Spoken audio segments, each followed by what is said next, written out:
Coming up on the last word, I'll dissect the game on a disappointing night for the Toon.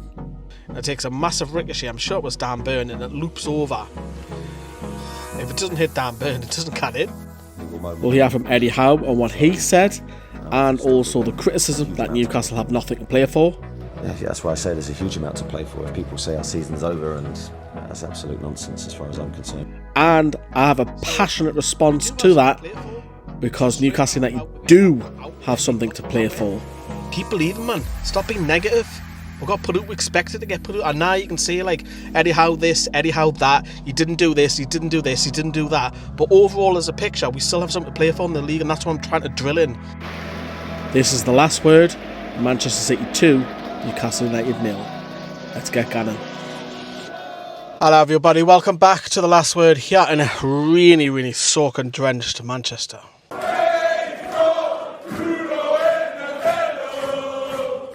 Hello everyone, hope you're doing alright. If you haven't checked out the vlog, check that out. If you haven't seen Sam's reaction, have a look at that. I'm going to dissect the game on what is a bitterly disappointing night. Back in my car, couldn't film it, was absolutely chucking it doing. Obviously Man City are expanding their stadium and making redevelopments because they're allowed to. We can't because we've got listed buildings and what have you. But obviously normally where I film we couldn't, so hence why it's in the car. But look, we're going to go straight into it. And I also want to say that our season is not over, despite people might be telling you, other fans in the media saying, oh, Newcastle season's over because they're out of the FA Cup. We're not. We've still got 7th place to play for. And despite all the carry-on that we've had, the amount of games, especially the first half of the season, the injuries, and now every club has injuries, but we just couldn't cope with it. And for us, if we can get a European spot, and it might even drop down to 8th place, that'll be a good achievement for Newcastle fans, I think, in the squad. But the pressure that Eddie Howe is under is obviously cranked up a little bit because we've gone out the FA Cup, which we'll come back to later. But no, we still have something to play for. Don't let people kid you. Don't let them kid you thinking, oh, we've got now to play for. We've got a European place to play for. It's still not over yet. Nobody wants that. Let's get on with it. Let's take a look at the lineups. Obviously, the big thing with the talking point was the wing-back system. Livramento didn't make it. That was a surprise. So Jacob Murphy was at right wing back, and then we had Dan Burn bizarrely in a left wing back position.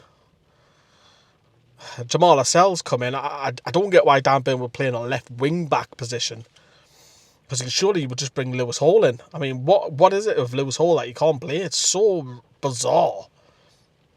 And now you got half an hour of the night when I was shocked to see him come on. Midfield 3.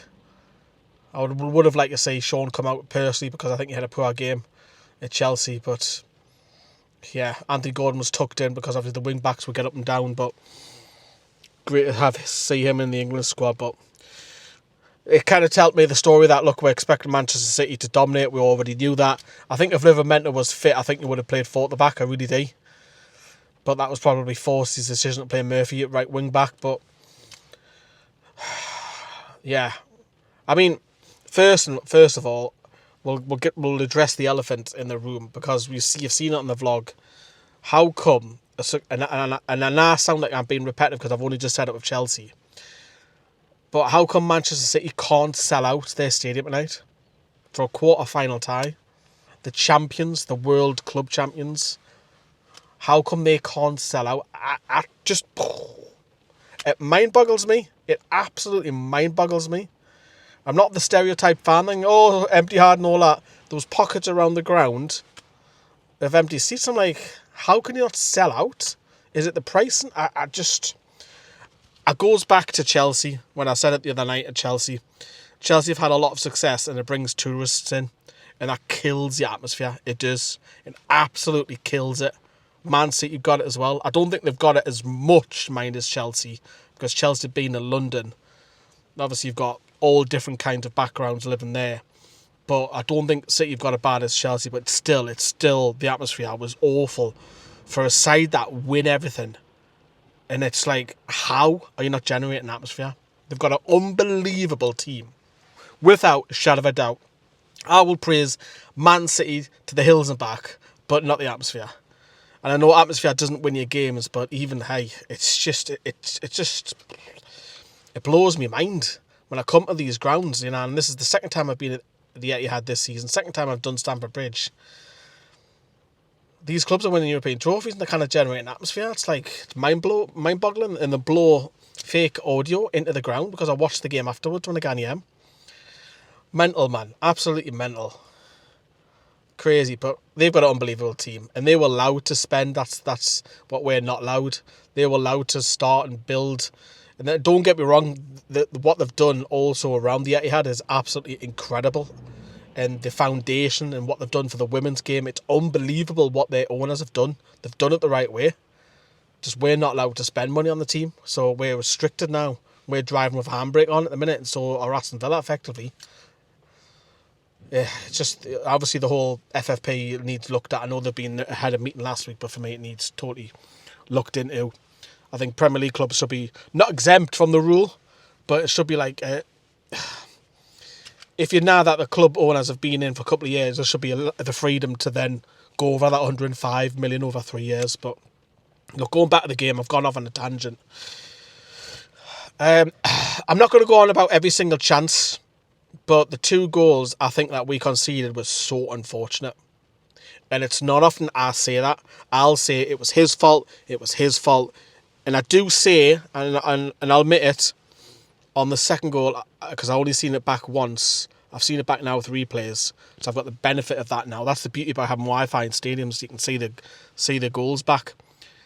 I do actually criticise Dúbravka, so I'm going to take that back because I didn't see how bad the deflection was off Botman. But the first one is just so unfortunate. Bernardo Silva, and it takes a massive ricochet. I'm sure it was Dan Burn, and it loops over. If it doesn't hit Dan Burn, it doesn't cut in. Bad luck. But considering the amount of chances that you keep having, and don't get me wrong, I don't think City were brilliant in it. I think it can go up another 3-4 levels. Definitely can. I don't think City were outstanding. I think they were good. And they deserve to win. I'll say that. They deserve to win on the performance. But they could have 20 chances in some other games. So we're 1-0 doing, and it's like... It kind of deflated our away section a little bit. But it kept going. The fans kept going. Credit them. And then that second one, again, it's just so unfortunate how it just Botman just sticks his head out like that, and Dúbravka's already dived, and obviously I didn't see that back until I've seen the replay. But goes through. I think it might have been Dúbravka's legs potentially, or just next to his legs. 2-0 doing anything, and how unlucky are you for the goals that I've conceded? But obviously Man City had a lot of possession and created a few chances. But Dúbravka didn't have many saves to make. He saved from Doku in the first half, but you didn't have loads to do. And I think that chance that we had, I thought was Willock originally because I was right on the gods. And it was actually Isak. And it's the best chance of the whole game that Newcastle had, where the ball is cut back to Isak and he's about 8 or 9 yards out. He's got to score there. He's got to score there for me. And now Ortega makes a save. And it's a good save from his point of view. If we score then, we're back in it. We are back in it. Half-time come, you're thinking, right, next goal is a killer. It's game over. Or if we score, we're back in it. We didn't, unfortunately. Eddie Howe did make a quadruple. And I was like, whoa. 4 changes after 61, 62 minutes. Lewis Hall, blooming hell, who's he? Got to run out left wing back. Lewis Miley came on. Miguel Miron came on. Off the top of my head, who else was it? There's another one that came on as well. My mind's went blank. Elliot Anderson, that was it. And obviously we'll see Emil Kraft later. Botman went off later with an injury. Hopefully that's not too serious, because last thing we need is more injuries.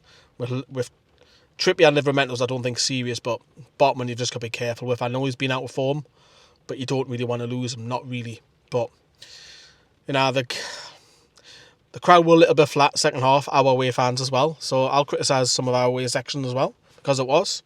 But then after about 70th minute, the away fans started going again. And the noise cranked up a little bit more, hoping that Newcastle can go on and score. But the whole atmosphere was just, wow. Poor. How bad is that? It blew my mind, but obviously they've got an unbelievable team, and I think Man City will probably go on and win the FA Cup. Not in their luck, they'll probably get Coventry. Because we've got no luck at all in cup draws. We've had Man City twice, we put them out on the League Cup. We've had Man United, we put them out. Chelsea we drew, went out on penalties. We've had Milan twice. We've had Dortmund twice. We've had PSG twice. Bloody hell. How bad is your luck for cup draws this season, man? We're out the FA Cup, and I will talk about the pressure of Eddie Howe and is the season over, because I genuinely feel it's not. But this is what Eddie Howe said about the game. We have a responsibility in these final 10 games to build. Of course, we'll have our targets for this season, but we're always building for the future and to make sure that we're the most competitive team we can be. There'll be no negativity from me or from the players. We know the importance of representing the club well in every single game and every single moment. So I still feel we have a huge amount to play for. Yeah, that's why I say there's a huge amount to play for. If people say our season's over, and that's absolute nonsense as far as I'm concerned. We're driving forward to try and get our best form back first and foremost, to try and win as many games as we can, finish the season in a positive way, because no doubt we'll take that feeling into next year as well. I do feel we have a lot to be positive about, but we also have a lot to analyse and reflect on and try and improve. So that was Eddie Howe. And look, I think he's under a little bit of pressure, I do. But I didn't think it's as bad as what people are making out to be. Because had this been a tie against a Coventry or a Leicester or whoever, and if we went out, we would have cranked up. But I think we expected to go out. A lot of Newcastle fans expected to get out the net. I think the owners probably did. They live in hope, don't get me wrong. But we all expected to get put out the net. Majority of were, 95% of were, all expected to get out the net, and we have. So it's like it's not as bad of a feeling as I had the other night against Chelsea, because I generally thought we could get some at Chelsea. I don't rate Chelsea; they're very indifferent, a bit like us at the minute. But Man City are on another level, the footballing team. So we expect to go out. It's not like oh my God, But it does put Eddie Howe under a bit of pressure, and I'll go back to what I said at the start of the video. We do have something to play for. I wish people would stop saying that recently. Like the media, talk sport in particular. We were talking the other night saying if Newcastle go out the FA Cup, that's the season over. In terms of trophies, because we never win any. We've got the loyalist supporters, the best supporters, I think, in the land. And I'll say that as a Geordie, we do. We haven't won since 1969. We'll pack out every weekend. We make the likes of Chelsea's home support and Man City's home support laughable. We've got unbelievable support. We're desperate for a trophy. But we still have something to play for, which is to try and get in the European positions. Because if you look at the European positions, nobody wants to have a bit of consistency. Nobody does. Win, lose, draw. That's what everybody seems to be doing at the minute. It just takes a little bit of run. Look at Wolves, how they crept in before we played them. And now they got put out the FA Cup. But that's what a run can do. Newcastle need to go on a run of 6, 7, 8 games unbeaten, and probably out of them 7 or 8 games, 5 or 6 need to be wins to consolidate that European place. And if you look at the whole season as a collective, of all the crap that we went through, that we couldn't spend any money in January because FFP doesn't allow it to, despite having the richest owners. There's a difference between richest owners and richest club, because we're not the richest club. That gets touted about, and that does me head in, because we're not. We're not the richest club in the world. We're not by a million miles away from that. We have the richest owners, a massive difference. But we have something to play for. It's pissing me off saying that, that's it, the season's over. It's not. We can still get 7th place, and because of UEFA's coefficient, we might get an extra place down to 8th as well, because of the way they're formatting next season. So we're only literally a win away. Do you know what I mean? The West Ham game is a big one because they're around us. That's coming up next. And I think the pressure will mount if Eddie Howe starts to lose a couple of games now. I don't think he is massive under pressure now. I think he's a little bit, but I think it will crank up. But I want Eddie Howe at this job. I think he deserves the time, and he deserves another shot next season, even if we don't get Europe. Because what he's done, he's pulled away from the relegation. Got away, unbelievable overachieved last season. Aston Villa done that this season. They're us last season. Got in the Champions League. We got the group of death. I wanted the group of death for the fan experience. Unfortunately, we didn't make it. But those journeys, those trips away were unbelievable for a fan. Unbelievable. I want that again. Even if it is somewhere like, like a Lithuania. And I joke on with Johnny all the time, Lithuania, or going to Romania and playing some random team on a Thursday night. I want that, me. I want that. It's a chance to win a trophy. You've got a better chance of winning the Conference League than the FA Cup, generally. I think it's easier to win. The competition's less. That's not being disrespectful to West Ham. The best team that West Ham played was a Fiorentina in the final. That was the best side that they played all the way through. Fiorentina come to the Premier League, they'll probably finish bottom 5. So we do have something to play for. It's frustrating that we're out the FA Cup, but however, keep believing, man. Stop being negative. We got put out. We expected to get put out, and now you can say like Eddie Howe this, Eddie Howe that. He didn't do this. He didn't do this. He d't do that. But overall, as a picture, we still have something to play for in the league, and that's what I'm trying to drill in to a lot of Newcastle fans who are getting influenced, is the right word, by other supporters and media outlets saying the season's over. It's fucking not over. It's disappointing that with the neat, but it's not over. That's what I'm gonna keep saying. Hopefully the lasses cheer me up, because I'm driving to my hotel and I'm going to do, and it's an hour drive to Telford from here. I'm going to go and see the lasses because they're going to win the league. That'll cheer me up tomorrow. But however, drop us a massive like if you can, everybody. I want to know how you feel about it. If you disagree with me, come on, tell me in the comments. We'll have a nice debate. You know what I mean? Let me know how you're feeling. Alright, see you everyone. Bye bye.